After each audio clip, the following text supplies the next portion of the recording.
Jesus, who fed the 5,000 and who is bread for the life of the world, is now marred beyond human semblance. Jesus, to whom so many came to hear his word and to be healed of their afflictions, now spurned and avoided. Jesus, the living water, now thirsts. Jesus, whose hands reached out in healing and in forgiving, now has his hands fixed to the wood of the cross. Jesus, who journeyed by foot to proclaim the good news, now has his feet immobilized by stakes. Jesus, who would breathe his spirit on his disciples, now dying from shortness of breath. Jesus, who is the light of the world, now entering the darkness of the tomb. And all of this he did out of love for you and for me. I suppose one could look upon the cross and see it as sign of mankind's hatred and cruelty. And I suppose it is. I suppose it is that, yes. But there's something else to be seen when looking upon the cross, as you well know. Something far more beautiful and much more true. And that is as sign of love.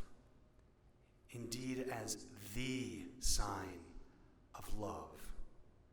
Sign of the greatest love.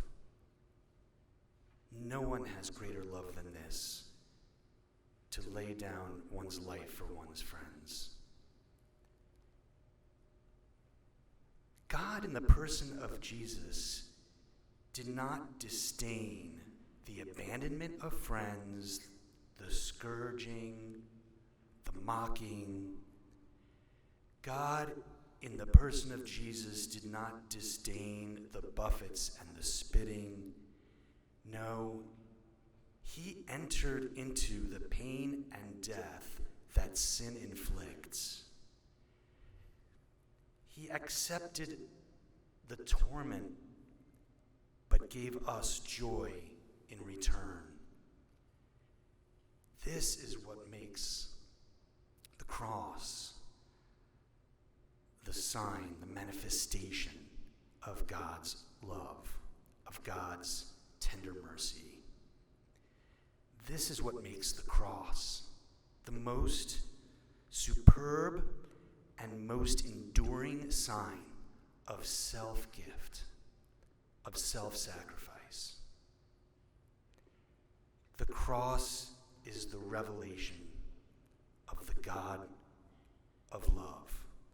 And the cross reveals for all to see the extent to which the love of God is willing to go. Now that's a love worth embracing. That's a love worth bending the knee before. That's a love worth emulating, worth laying down one's life for. Because this greatest of loves, supremely manifested on the cross, is the one true hope of humankind. And so, we men of Holy Cross, we can't help but exclaim, "O Crux Ave, Spes Unica. Hail the cross, our only hope.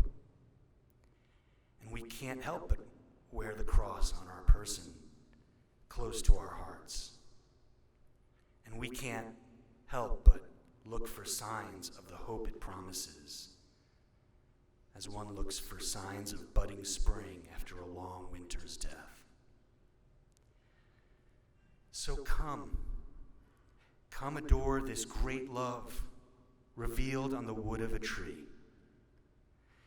Come adore. Come and finally be convinced of the love that God has for you.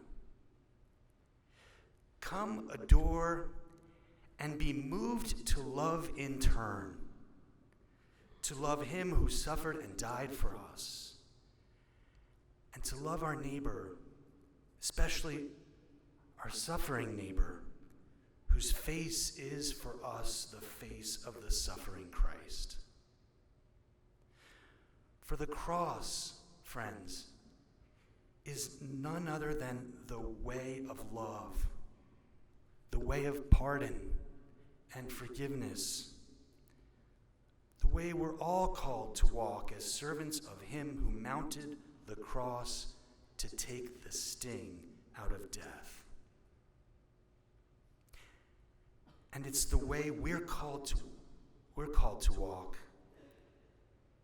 as servants of the crucified and of servants of one another, loving one another, even as we are so loved, so loved.